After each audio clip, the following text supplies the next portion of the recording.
ദിവ്യകാരുണ്യനാഥൻ്റെ കരം പിടിച്ച് സഞ്ചരിക്കുന്നവർ. സഹനവേളകളിൽ വിശുദ്ധ കുർബാനയിൽ ആശ്രയം തേടുന്നവർ. ഇത് MCBS സഭയുടെ കോട്ടയം പ്രൊവിൻസ് അംഗമായ ഫാദർ ജെയിംസ് തെക്കുംചേരിക്കുന്നേൽ.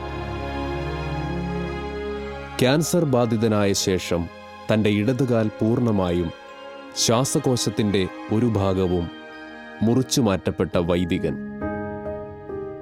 തൻ്റെ സങ്കീർണമായ വേദനയുടെ കാലങ്ങളിൽ ദിവ്യകാരുണ്യ ഈശോ കരം പിടിച്ച് ചേർത്തു നിർത്തിയ അനുഭവങ്ങൾ ജെയിംസ് അച്ഛൻ നമ്മോട് പങ്കുവയ്ക്കുന്നു.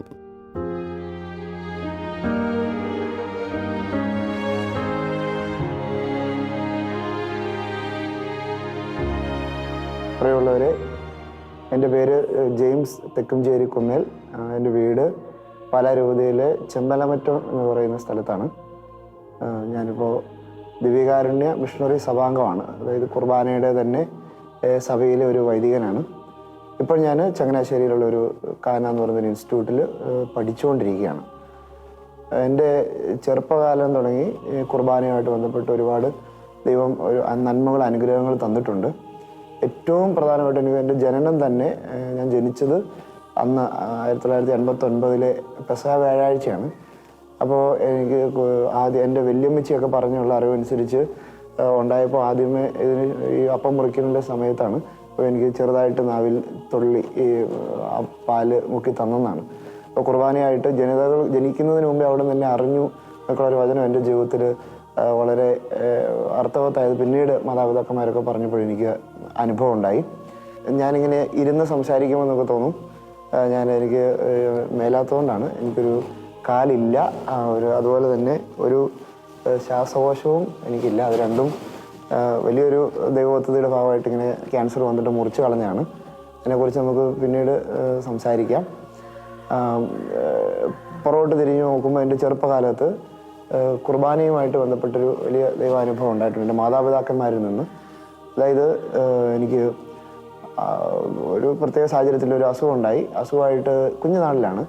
അസുഖമായിട്ട് ഞാൻ എൻ്റെ വീടിന് തൊട്ടടുത്തുള്ള ഒരു ആശുപത്രിയിൽ ഒരാഴ്ചയോളം കിടന്നു. ശരിയായില്ല. വേറൊരു ആശുപത്രിയിലേക്ക് മാറി. അവിടെയും ശരിയാകാതെ വന്നപ്പോൾ വലിയൊരു ഫേമസ് ആയിട്ടുള്ള ഞങ്ങളുടെ അടുത്തുള്ള ഒരു വലിയ ആശുപത്രിയിലേക്ക് പോയി. അവിടെ ഒരാഴ്ചയോളം കിടന്ന് മരുന്നൊന്നും അങ്ങോട്ട് പിടിക്കുന്നില്ല.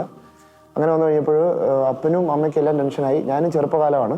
അപ്പോൾ എൻ്റെ ആ ആശുപത്രിയിൽ നിന്നും കൂടെ പോകണമെന്നൊരു തീരുമാനമെത്തി. എന്നെ ചെയ്യണമെന്ന് അറിയില്ലാതെ ഇങ്ങനെ നിൽക്കുന്നൊരു സാഹചര്യത്തിൽ എൻ്റെ അപ്പൻ ആ ആശുപത്രിയിലെ കുർബാനയുടെ എഴുന്നള്ളിച്ച് വെച്ചിരിക്കുന്ന അവിടെ പോയിരുന്ന് പ്രാർത്ഥിക്കുന്നു. അമ്മ എൻ്റെ കട്ടിലിരുന്ന് വയറ്റത്ത് കൈവച്ച് പ്രാർത്ഥിച്ചുകൊണ്ടിരിക്കുന്ന സമയത്ത് എനിക്കൊരു വലിയൊരു ദൈവാനുഭവം, ഈശോയെ എങ്ങനെ ഞാൻ കാണുകയാണ്. അതാ ഈശോ എന്ന് പറഞ്ഞ് അങ്ങനെ ഈശോയെ കണ്ടു. അപ്പോൾ ഉടനെ അമ്മയോട് പറയുന്നുണ്ട്, അമ്മ അവിടെ കണ്ടില്ല. പക്ഷേ അവിടം തുടങ്ങി എൻ്റെ അസുഖം കുറഞ്ഞു. അപ്പൻ തിരിച്ചു വന്നപ്പോൾ തുടങ്ങി പിന്നീട് നോർമലായി. തിരിച്ച് ഉടനെ തന്നെ 2 ദിവസത്തിനുള്ളിൽ ഞാൻ തിരിച്ച് വീട്ടിലെത്തി. അത് എൻ്റെ ഉള്ളിൽ ഇപ്പോൾ പുറകോട്ട് തിരിഞ്ഞ് നോക്കുമ്പോൾ ഞങ്ങൾ വീണ്ടും സംസാരിക്കുന്നൊരു വിഷയമാണ്. പക്ഷെ അതൊരു വലിയൊരു ദൈവാനുഭവമായിട്ട് മുന്നോട്ട് പോകുമ്പോൾ ജീവിതത്തിൻ്റെ സഹനത്തിൻ്റെ വഴികളിലെല്ലാം ഈശോ കൂടെ ഉണ്ടാകുമെന്നുള്ളൊരു ഉറപ്പ് ആ തുടക്കത്തിൽ തന്നെ എൻ്റെ ഉള്ളിൽ ഇങ്ങനെ ആ ഒരു അസുഖത്തിലൂടെ ദൈവം എനിക്കതിങ്ങനെ ഇട്ട് തന്നിട്ടുണ്ടായിരുന്നു. ആത്മീയ ജീവന്റെ ഭോജ്യമേ, സ്വർഗീയ ജീവന്റെ ഭോജ്യമേ, നിത്യമാം ജീവന്റെ ഭോജ്യമേ, ആരാധന ആരാധന. ആത്മീയ ജീവന്റെ ഭോജ്യമേ, സ്വർഗീയ ജീവന്റെ ഭോജ്യമേ, നിത്യമാം ജീവന്റെ ഭോജ്യമേ, ആരാധന ആരാധന. ഇപ്പം ഞാൻ വൈദികനായിട്ട് 7ാമത്തെ വർഷത്തിലാണ്. സന്തോഷത്തോടെ പൗരോഹിത്യം ജീവിക്കുന്ന ഒരു വൈദികനാണ്. എൻ്റെ ദൈവവിളിയോട് തിരിഞ്ഞു നോക്കുമ്പോൾ പുറകെ സ്കൂൾ ജീവിത കാലഘട്ടത്തിലൊക്കെ വലിയ പ്രാർത്ഥനയോ വലിയ ഭക്തിയോ അങ്ങനെയൊന്നും ഇല്ലെങ്കിലും വീട്ടിലെ കുരിശുവരയുടെയൊക്കെ സമയത്ത് ജപമാല ചെല്ലുമ്പോൾ എൻ്റെ ഊഴം വരുമ്പോൾ ഞാൻ എൻ്റെ വീട്ടിലെ ആ ഈശോയെ നോക്കിയിട്ട് ജപമാലയുടെ ഓരോ ജപമാലയ്ക്ക് ഇങ്ങനെ നിയോഗം പോലെ അറിയാതെ ഞാനിങ്ങനെ ഇൻറ്റൻഷൻ വെച്ചിട്ടല്ല, ആ സമയമാകുമ്പോൾ അറിയാതെ എല്ലാ ദിവസവും ഇങ്ങനെ എന്നെ ഒരു വിശുദ്ധനായ വൈദികനാക്കണേ, എന്നൊരു പ്രാർത്ഥന വരുമായിരുന്നു. തുടർന്ന് എൻ്റെ പൗരോഹിത്യ ജീവിതത്തിലേക്ക് കടന്നു വരാനൊക്കെ കുർബാനയോട് കൂടുതൽ ആഴപ്പെടാനൊക്കെ ഇതിനെ ഒത്തിരി സഹായിച്ചിട്ടുണ്ട്.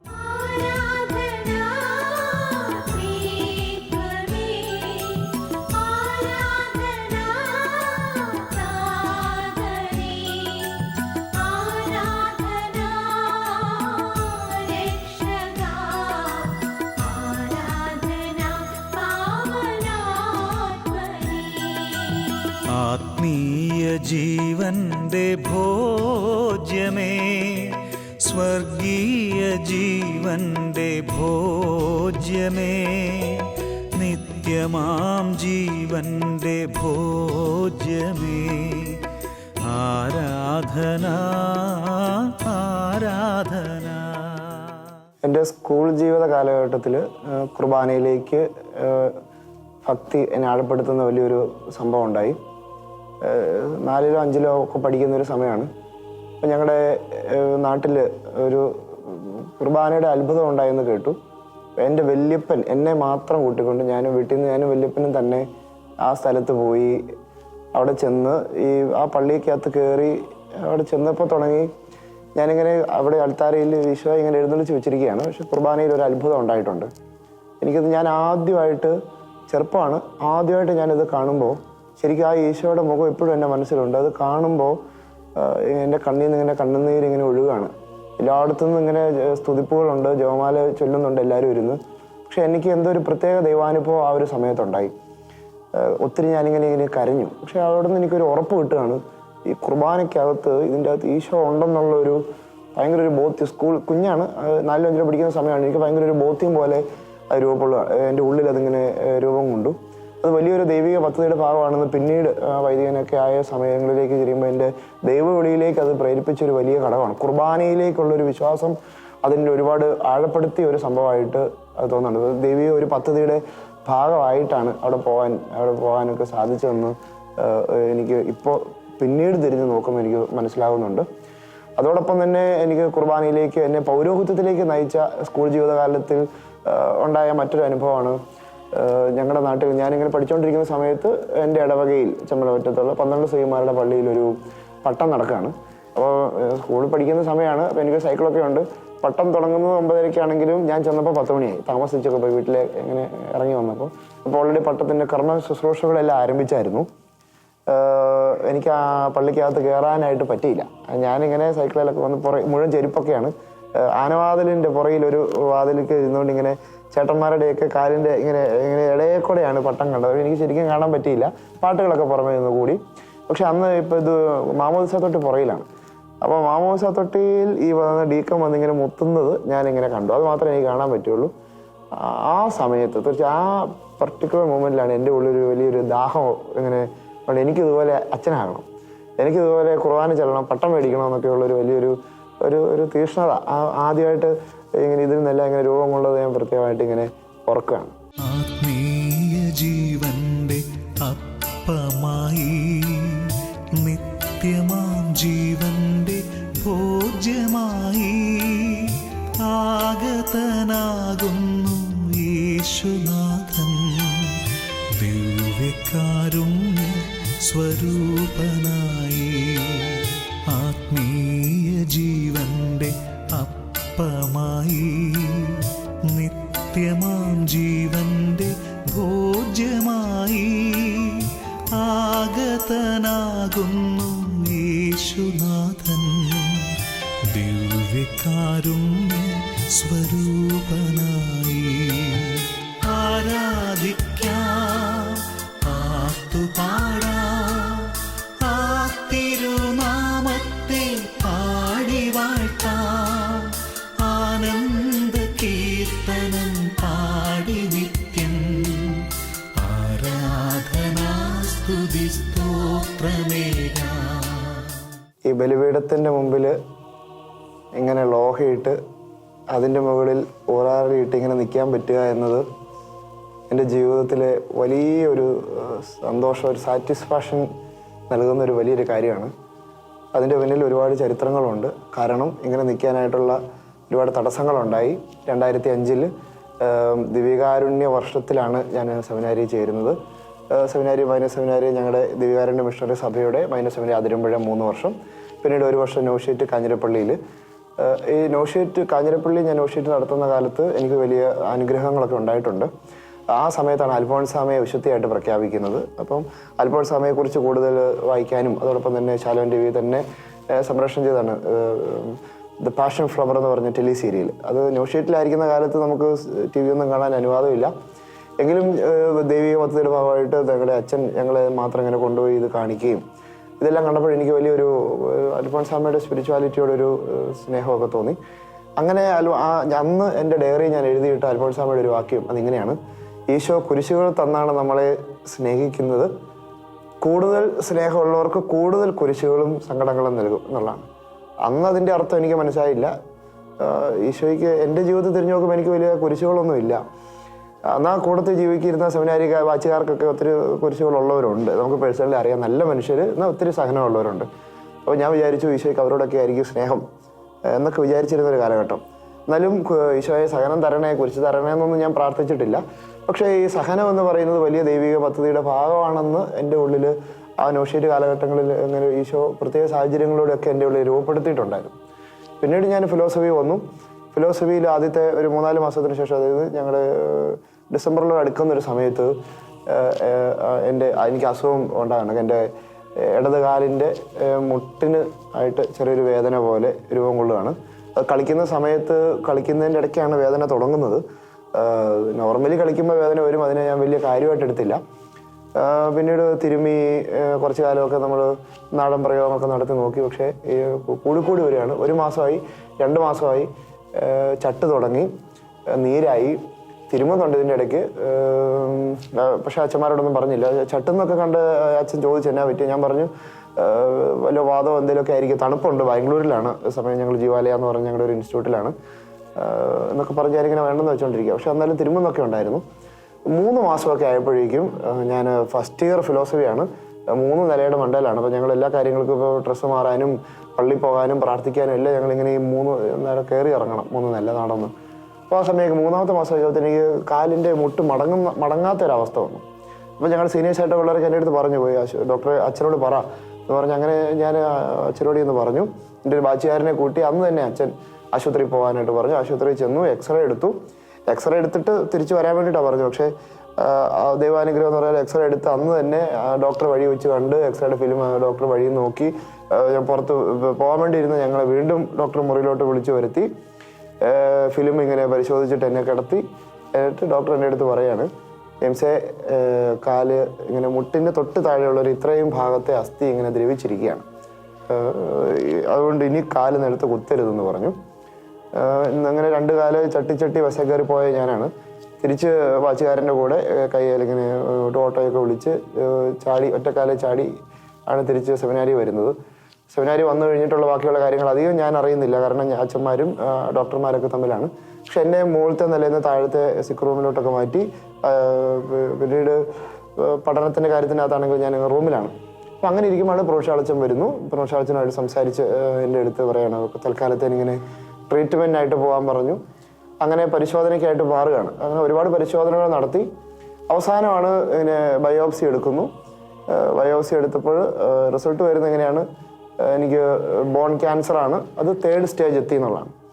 പക്ഷേ ഇത് എൻ്റെ അടുത്ത് പറയാൻ വേണ്ടിയിട്ട് വീട്ടുകാർക്ക് പറയാൻ ബുദ്ധിമുട്ട്. അപ്പോൾ ഞങ്ങളുടെ സെമിനാരിയിൽ നിന്ന് തന്നെ റെക്ടർ അച്ഛൻ വന്ന് ഇങ്ങനെ അസുഖമാണ് എന്നിങ്ങനെ പറയാണ്. ഇത് പറയുമ്പോൾ ഞാൻ സത്യസന്ധമായിട്ട് പറയാണ്, എനിക്കിത് വീട്ടുകാർ എൻ്റെ അടുത്ത് അച്ഛൻ ഇങ്ങനെ പറയുമ്പോൾ എനിക്കൊരു വിഷമവും തോന്നിയിട്ടില്ല, ഒന്നും തോന്നിയിട്ടില്ല. നോർമലി കാരണം എൻ്റെ ഉള്ളിൽ അതിന് മുന്നേ തന്നെ ഇങ്ങനെ കാര്യങ്ങളൊക്കെ നടക്കുമ്പോഴും എൻ്റെ ഉള്ളിൽ ഇങ്ങനെ എന്തോ ഒരു സീരിയസ് ആയിട്ടുള്ള അസുഖമാണെന്നൊരു ചിന്ത എൻ്റെ ഉള്ളിൽ ഉണ്ടായിരുന്നു. മാത്രമല്ല സഹനത്തെക്കുറിച്ചുള്ള വലിയ കാഴ്ചപ്പാട് എൻ്റെ ഉള്ളിൽ ഉണ്ടായിരുന്നത് കൊണ്ടും ക്യാൻസർ ആണെന്ന് അറിഞ്ഞപ്പോഴും എനിക്ക് അതിനെ വളരെ നോർമലായിട്ട് തന്നെ എടുത്തത്. പിന്നെ ഉടനെ തന്നെ വന്നു കീമോതെറാപ്പി കാര്യങ്ങളിലേക്ക് പ്രവേശിക്കുകയാണ്. നമ്മുടെ ഗംഗാധരൻ എന്ന് പറയുന്ന ഗംഗാധരൻ സാറിൻ്റെ കീഴിലാണ് കാരിത്താസ് എന്ന് പറയുന്ന ആശുപത്രിയിൽ കീമോതെറാപ്പി ആരംഭിക്കുകയാണ്. അപ്പോൾ കീമോതെറാപ്പി എന്ന് പറയുമ്പോൾ നമുക്ക് പല രീതികളുണ്ട്. എനിക്ക് ചെയ്ത കീമോ എന്ന് പറഞ്ഞാൽ ഒരു കീമോ 3 ദിവസം. ഈ ഒരു കീമോ കഴിഞ്ഞ് ഒരു 2 ആഴ്ച കഴിയുമ്പോഴത്തേക്കും ബ്ലഡ് കൗണ്ട് താഴും, പിന്നെ ഛർദിയായി, പിന്നീട് അങ്ങനെ വീട്ടിൽ താമസിക്കുന്നു. പിന്നീട് ആശുപത്രി വന്ന് പ്ലേറ്ററ്റ് എല്ലാം കയറ്റി നോർമലായിട്ട് ആണ് അടുത്ത കീമോ. അപ്പോൾ എങ്ങനെയോ ഒരു കീമോ അടുത്ത കീമോയ്ക്ക് 1 മാസം സമയം വേണം. അങ്ങനെ 12 സൈക്കിൾ കീമോ ആണ് എനിക്ക് ചെയ്തത്. അതായത് ഒരു വർഷം മുഴുവനും ടോട്ടലി ഞാൻ ആശുപത്രിയിൽ തന്നെയായിരുന്നു. ആദ്യത്തെ കീമോ ചെയ്തൊരു 2 ആഴ്ച കഴിഞ്ഞ് ഞാനിങ്ങനെ വീട്ടിൽ റെസ്റ്റ് എടുക്കുന്ന സമയത്ത് ബാത്റൂമിൽ കുളിച്ചുകൊണ്ടിരിക്കുമ്പോൾ തോർത്തിക്കൊണ്ടിരിക്കുമ്പോൾ തലയിൽ ഇങ്ങനെ തോർത്തയിൽ മുടി നമ്മളിങ്ങനെ ബാത്റൂമിൽ ഇരുന്നിട്ട് ഇങ്ങനെ മുടി ഇങ്ങനെ ഉള്ള മുടി ഇങ്ങനെ ഇങ്ങനെ നോക്കുമ്പോൾ പുല്ല് പറിക്കുമ്പോൾ പുല്ല് ഊരി പോരുന്ന പോലെ മുടി ഇങ്ങനെ ഊരി വരികയാണ്. അപ്പോൾ എനിക്ക് 22 വയസ്സാണ്. സെമിനാരിക്കാരനാണെങ്കിലും എനിക്ക് മുടിയോടൊക്കെ ഇങ്ങനെ താല്പര്യമൊക്കെ ഉണ്ടായിരുന്നു. പക്ഷെ മുടി പോയത് തന്നെ ആ സമയത്ത് എനിക്കൊരു സങ്കടമൊക്കെ തോന്നിയെങ്കിലും പിന്നീട് ഇരുന്ന് പിന്നെ എനിക്ക് ചിന്തിച്ചപ്പോൾ എനിക്ക് മനസ്സിലായ ഒരു കാര്യം, നമുക്ക് ഒരുപാട് കാര്യത്തിൻ്റെ അകത്ത് നമ്മൾ അഹങ്കരിക്കുന്നവരാണ്. സ്വന്തം ശരീരത്തിലെ ഒരു മുടിയിൽ പോലും നമുക്കൊന്നും ചെയ്യാൻ പറ്റിയല്ല എന്നെനിക്ക് മനസ്സിലാകുകയാണ്. നമ്മളിന്ന് പിന്നീട് ഞാനിങ്ങനെ ആശുപത്രി കൂടെ എല്ലാം ഇങ്ങനെ മുട്ടത്തലയായിട്ടാണ് പോകുന്നത്. കീമോതെറാപ്പികൾ നടന്നുകൊണ്ടിരിക്കുന്നു. 6 സൈക്കിൾ. ഇതിനിടയിൽ ഛർദിയും കാര്യങ്ങളെല്ലാം നന്നായിട്ട് തന്നെ നടക്കുന്നുണ്ട്. ഛർദി കൂടിയിട്ട് എനിക്ക് ഉറങ്ങാനുള്ള മരുന്ന് കുത്തിയിട്ടാണ് പലപ്പോഴും ഞാൻ ചില സമയങ്ങളൊക്കെ ഉറങ്ങിക്കൊണ്ടിരുന്നത്.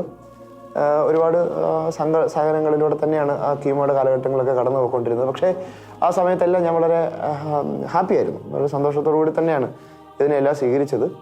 അങ്ങനെ 6 കീമോ, ശേഷം ഓപ്പറേഷൻ, പിന്നീട് 6 കീമോ, അങ്ങനെയാണ് എൻ്റെ അടുത്ത് പറഞ്ഞിരുന്നത്. പറഞ്ഞ പ്രകാരം 6 കീമോയുടെ 6 കഴിഞ്ഞിട്ട് ഓപ്പറേഷന് വേണ്ടിയിട്ട് നമ്മൾ വന്നു. ഓപ്പറേഷന് വേണ്ടി അപ്പോയിൻമെൻ്റ് എടുത്തു. എൻ്റെ അസുഖം വന്നിരിക്കുന്ന അത്രയും ഭാഗത്തെ അസ്ഥി മുറിച്ച് മാറ്റിയിട്ട് അവിടെ ഒരു മെറ്റൽ കൊണ്ടുവച്ച് പിടിപ്പിക്കുക എന്നാണ് എൻ്റെ അടുത്ത് കീമോ തുടങ്ങുന്നതിന് മുമ്പ് ഡോക്ടർ പറഞ്ഞിരുന്നത്. നമ്മൾ അതിനുവേണ്ടി ഈ മെറ്റൽ ഓർഡർ ചെയ്തു, മെറ്റൽ വരികയും ചെയ്തു. അപ്പോയിൻമെൻറ്റ്, ഓപ്പറേഷന് വേണ്ടിയിട്ടുള്ള അപ്പോയിൻമെൻറ്റ് ബുക്ക് ചെയ്യുകയും ചെയ്തു. പക്ഷേ കൃത്യം ആ സമയത്ത് എൻ്റെ കാലിൻ്റെ അവിടെ ഒരു ഇൻഫെക്ഷൻ വന്നു. ഓപ്പറേഷൻ ചെയ്യാൻ പറ്റത്തില്ല, വീട്ടിലോട്ട് പോകണം പറയും. വീണ്ടും അതിനുള്ള മരുന്നൊക്കെ തന്നു വിട്ടു. പിന്നീട് എന്നെ കേൾക്കുന്ന സ്നേഹം നിറഞ്ഞവർ, പെട്ടെന്ന് താഴേക്ക് അസുഖം വ്യാപിച്ചു. കാല് മുഴുവനും ക്യാൻസറായി, മുഴുവനും നീര് വെച്ചു, കറുത്ത് വന്നു, കാല് നിലത്ത് കുത്താൻ മേലാത്ത പോലെയായി, വേദന, അസഹനീയമായ വേദന വന്നു. ഉടനെ തന്നെ തിരിച്ച് ആശുപത്രി വീട്ടിലോട്ട് മരുന്ന് കഴിച്ച് റെസ്റ്റ് എടുക്കാൻ പറഞ്ഞാൽ ഒരാഴ്ച കഴിഞ്ഞ് പെട്ടെന്ന് തിരിച്ച് ആശുപത്രിയിലോട്ട് വന്നു. ഡോക്ടർ അടുത്ത് വന്ന് പിറ്റേ ദിവസം ഞാനിങ്ങനെ ആശുപത്രി വന്ന് പിറ്റേ ദിവസം ഡോക്ടറെ കാണാൻ വേണ്ടി വരുമ്പോൾ ഡോക്ടറുടെ കൂട്ടത്തിൽ കുറേ നഴ്സുമാരുണ്ട്, വീട്ടുകാരുണ്ട്, അച്ഛന്മാരുണ്ട്. ഇതിന് പ്രധാനപ്പെട്ട ഡോക്ടർ നല്ല ഒരു സ്നേഹമുള്ള നല്ല മനുഷ്യനാണ്.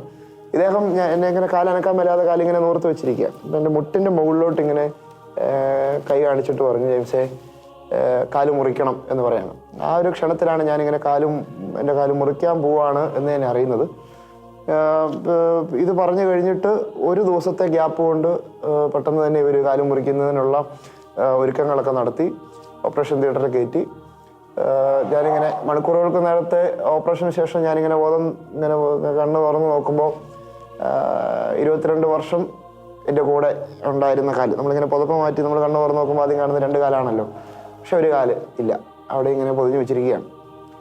പിന്നീടുള്ള എൻ്റെ ജീവിതം എന്ന് പറഞ്ഞാൽ വേറൊരു ജീവിതത്തിൻ്റെ 2ാം ഘട്ടമാണ്. വെപ്പുകാല് വെച്ച് ഉള്ള പരിശീലനങ്ങൾ എന്ന് വെച്ചാൽ പരസഹായം കൂടാതെ സ്വന്തം കാര്യമൊക്കെ ചെയ്യുക എന്നുള്ള സ്വപ്നത്തിലേക്കൊക്കെ ജീവിതം ഇങ്ങനെ മാറുകയാണ്. പക്ഷേ ഈ സാഹചര്യങ്ങളിലെല്ലാം എൻ്റെ കൂടെ എനിക്ക് ഭയങ്കര ഒരു ശക്തിയായിട്ട് ഈ മാതാപിതാക്കന്മാരുടെ പ്രാർത്ഥനയും അതോടൊപ്പം തന്നെ എൻ്റെ ഉള്ളിൽ ഞാൻ വലിയ പ്രാർത്ഥിച്ചു എന്ന് എനിക്ക് ആവശ്യപ്പെടാൻ പറ്റില്ല, പക്ഷെ എൻ്റെ കൂടെ ഭയങ്കര ഒരു ശക്തി ഉണ്ടായിരുന്നു. ദൈവത്തിൻ്റെ വലിയൊരു കൃപ എൻ്റെ കൂടെ. ആ സമയത്ത് ഒരുപാട് സഹനങ്ങളുണ്ടായിരുന്നു. ഇപ്പോൾ പ്രാർത്ഥിക്കാനായിട്ട് പറ്റുന്ന തരത്തിൽ നമ്മളിങ്ങനെ ക്ഷീണമായിട്ട് കിടക്കുകയാണ്. അടുത്ത കീമോയ്ക്ക് എപ്പോഴാണ് നേഴ്സ് കുത്താൻ വരുന്നത്, അതിൽ ഛർദ്ദിക്കാനുള്ള അത്രയൊക്കെ കാര്യങ്ങൾ ചിന്തിക്കുന്ന ഒരു മാനസികവും ശാരീരികവുമായിട്ടുള്ള ഒരു അവസ്ഥയിൽ കൂടെ ആയിരുന്നു ഞാൻ കടന്നു പോയിക്കൊണ്ടിരുന്നത്. പക്ഷെ അവിടെ തീർച്ചയായിട്ടും എനിക്ക് ഈശോയുടെ ഒരു ശക്തി എൻ്റെ കൂടെ ഉണ്ടായിരുന്നു. ഇതിനെ സഹനത്തെ ഈ പറഞ്ഞ പോലെ ഈശോയോട് ചേർത്ത് വെച്ച് കാഴ്ചവെക്കാൻ, അതിനെ സ്വീകരിക്കാനായിട്ട് എനിക്ക് പറ്റി. കുർബാനയിലെ ഇതിൻ്റെ ഇടയിലൊക്കെ ഒരുപാട് സംഘർഷങ്ങളൊക്കെ ഉണ്ടായി. വീട്ടുകാരും എൻ്റെ ആൻറ്റിമാരൊക്കെ സിസ്റ്റേഴ്സാണ്. അപ്പോൾ 3 പേര് സിസ്റ്റേഴ്സുണ്ട്. ഇവരൊക്കെ എന്നെ അപ്പോൾ ഇവരൊക്കെ ഉള്ളിൽ ഇങ്ങനെ ഒരു ഭയത്തോടെയൊക്കെ പ്രാർത്ഥിച്ചിരുന്നു എന്ന് പിന്നീട് അവർ പറഞ്ഞു. എനിക്ക് ഇങ്ങനെ കാല് മുറിച്ചു, ഇനി എങ്ങനെ അച്ഛനാകാൻ പറ്റുമോ എന്നൊക്കെ. പക്ഷേ ഉള്ള ചിന്തകളൊക്കെ ഉണ്ടായി എന്ന് പറഞ്ഞു. ഇതിൻ്റെ എല്ലാം പിന്നിൽ കാല് മുറിച്ചു. പിന്നീട് ബാക്കി 6 കീമോ. ഈ ബാക്കി കാല് മുറിച്ച് വെപ്പുകാല് വെച്ച് അതൊരു പ്രത്യേക പരിശീലനമാണ്. എനിക്ക് മുട്ടില്ല, മുട്ടിന് മുകളിൽ നിന്നാണ് എൻ്റെ കാല് മുറിച്ചിരിക്കുന്നത്. നമുക്കറിയാം, നമ്മൾ നടക്കുന്നത്, നേറ്റം കയറുന്നത്, നടയിറങ്ങുന്നത് എല്ലാം ഈ മുട്ടിൻ്റെ ബലത്തിലാണ്. രണ്ട് രീതിയിലും എനിക്ക് നടന്ന് ശീലമുള്ളത് കൊണ്ട് പറയാണ്. ഇങ്ങനെ വെപ്പുകാല് വെച്ചൊരു പ്രത്യേക ബാലൻസിങ്ങേലാണ് വെപ്പുകാല് വെച്ച് ഞാൻ നടക്കുന്നത്, ഇപ്പോഴും നടന്നുകൊണ്ടിരിക്കുന്നത്. അങ്ങനെ വെപ്പുകാല് വെച്ച് നടന്നു. ബാക്കി 6 കീമോ. ഇതൊക്കെ നോർമലി ഒരു മനുഷ്യൻ്റെ ജീവിതത്തിൽ സംഭവിക്കാം. മനുഷ്യനായ അസുഖം വരാം, കാല് മുറിക്കാം. ഇതൊന്നും ഞാൻ വലിയൊരു കാര്യമായിട്ട് എടുക്കുന്നില്ല. പക്ഷേ എൻ്റെ ജീവിതത്തിൽ ഞാൻ വീണ്ടും വീണ്ടും ഒത്തിരി ധ്യാനിക്കുക, ഈശോയ്ക്ക് ഒരുപാട് നന്ദി പറഞ്ഞിട്ടുള്ളതും വലിയൊരു അത്ഭുതം നടന്നത് ഒരു സുപ്രഭാതത്തിൽ എൻ്റെ അധികാരി, അന്നത്തെ പ്രൊഫഷണലച്ചൻ എൻ്റെ മുറിയിലേക്ക് കയറി വന്നു. ഇങ്ങനെ കിടക്കുന്ന സമയമാണ്, കീമോ ചെയ്തുകൊണ്ടിരിക്കുന്ന സമയമാണ്. എന്നിട്ട് എൻ്റെ അടുത്ത് പറഞ്ഞു, ജെയിംസേ ഒരു സന്തോഷ വാർത്ത പറയാനുണ്ട് എന്ന് പറഞ്ഞിട്ട് എൻ്റെ അടുത്ത് പറയാണ്, നിന്നെ സെമിനാരിയിലോട്ട് തിരിച്ചെടുത്തിരിക്കുന്നു എന്ന് പറയാണ്. സ്നേഹം നിറഞ്ഞവരെ, ഇപ്പോഴും അതിനെക്കുറിച്ച് ചിന്തിക്കുമ്പോൾ എനിക്ക് ഭയങ്കര സന്തോഷമാണ്. വലിയൊരു അത്ഭുതമായിട്ട് പറഞ്ഞറിയിക്കാനാവാത്ത ഒരു വലിയ ദൈവത്തിൻ്റെ വലിയൊരു പദ്ധതിയുടെ ഭാഗമാണ്. വീണ്ടും എനിക്ക് സെമിനാരിയിലോട്ട് എടുത്തിരിക്കുന്നുവെന്ന് പറയുന്ന ഒരു വാർത്ത കേൾക്കുന്നു. പിന്നീട് ഞാൻ പലതരത്തിലുള്ള സമ്മർദ്ദങ്ങൾ അകത്തുനിന്ന് പുറത്തുനിന്ന് പല രീതിയിലൊക്കെ എനിക്ക് ഉണ്ടായി തിരിച്ച് സെമിനാരിൽ പോകുന്നതിനെ കുറിച്ച്. എങ്കിലും ഞാൻ ഇത്ര വിചാരിച്ചിട്ടുള്ളൂ, ആദ്യം എന്നെ വിളിച്ചത് ദൈവമാണ്. അപ്പോൾ അതിനു മുമ്പ് എനിക്ക് 2 കാലം തന്നത് ദൈവമാണ്. പിന്നീട് എനിക്ക് ഈ ഒരു സാഹചര്യത്തിൽ വീണ്ടും ദൈവമാണ് എനിക്ക് വിളി തരുന്നത്. ദൈവത്തിൻ്റെ വിളിയാണെന്നുള്ളതിൻ്റെ അകത്ത് എനിക്ക് ഇപ്പോഴും ഒരു ചെറിയ ശതമാനം പോലും എനിക്ക് സംശയമില്ല, ദൈവം വിളിച്ചിട്ടുണ്ടെന്ന് ഉറപ്പാണ്.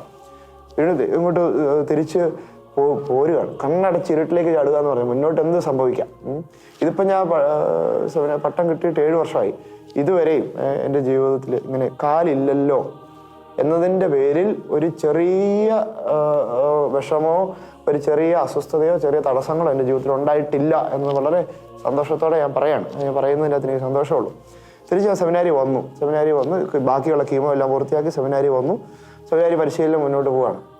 ഇതിൻ്റെ ഇടയിൽ നമുക്കറിയാം, നോർമലി കീമോ ചെയ്തവരുണ്ടാവാം, കേൾക്കുന്നവർ, ക്യാൻസർ രോഗത്തിൽ കടന്നു പോകുന്നവരുണ്ടാവാം. നമുക്കറിയാം ഇതിൻ്റെ ഭാഗമായിട്ട് വീണ്ടും വീണ്ടും ചെക്കപ്പിന് പോകണം.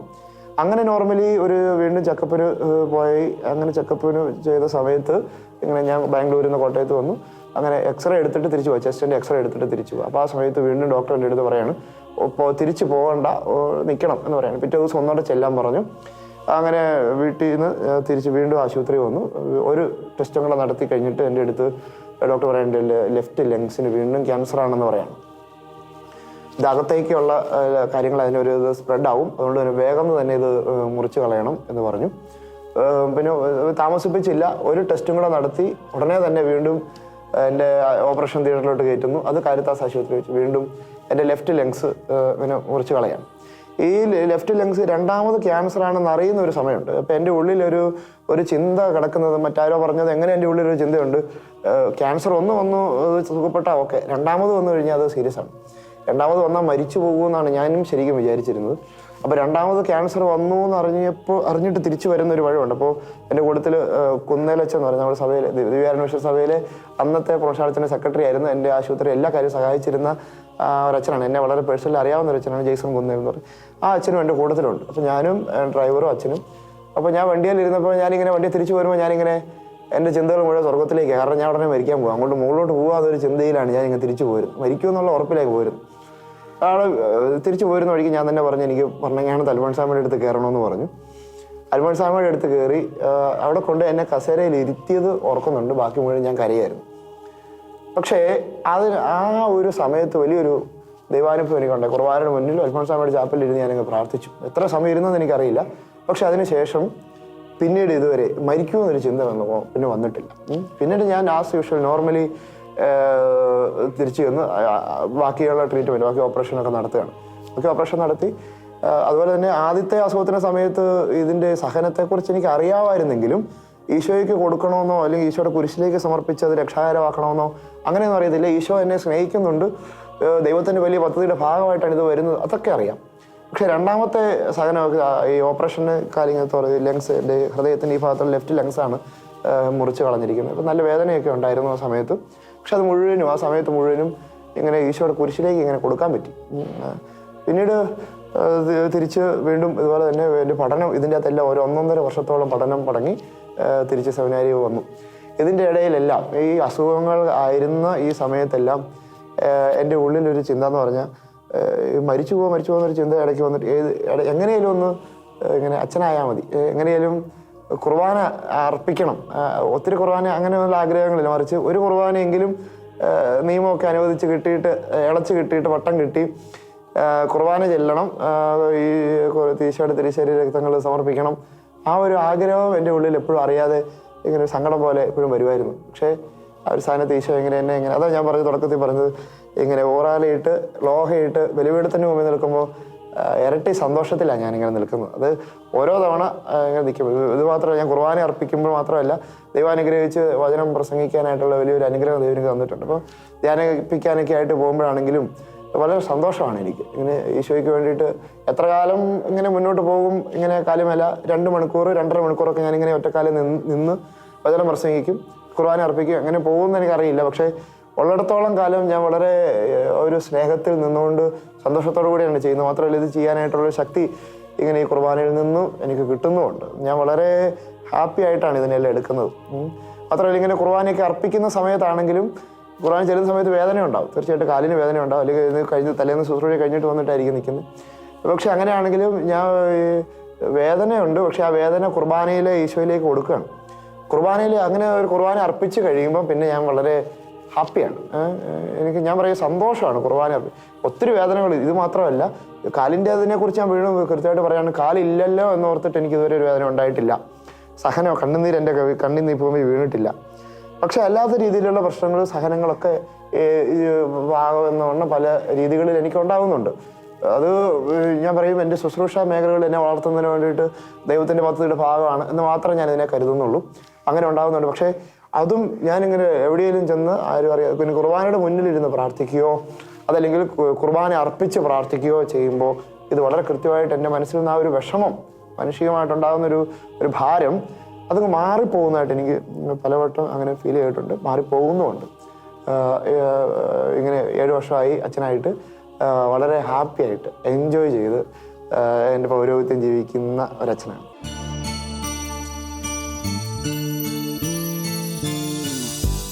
കരുണതൻ കയർ പിടിച്ച് നയിച്ചിടും സ്നേഹമേ, കരുണതൻ കയർ പിടിച്ച് നയിച്ചിടും സ്നേഹമേ, ദിവ്യകാരുണ്യ സ്നേഹമേ, പരിശുദ്ധ സ്നേഹമേ, ദിവ്യകാരുണ്യ സ്നേഹമേ, പരിശുദ്ധ സ്നേഹമേ,